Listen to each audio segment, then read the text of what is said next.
Nadapa man, ngunit bumabangon. Altisha Manalo ng Quezon Province ang itinanghal na Miss Universe Philippines 2025. Bukod sa napakaganda, sinimplihan lang naman niya ang kanyang mga lakad na kahit nadapa pa ito, taas noo pa rin niyang itong ibinangon na parang walang nangyayari.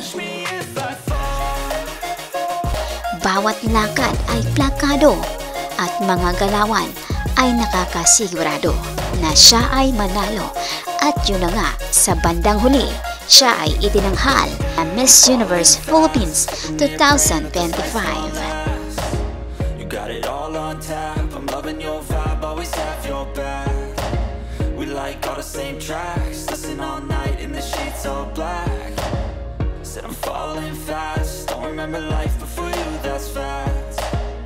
I feel good, you look great, I like you, I can't wait.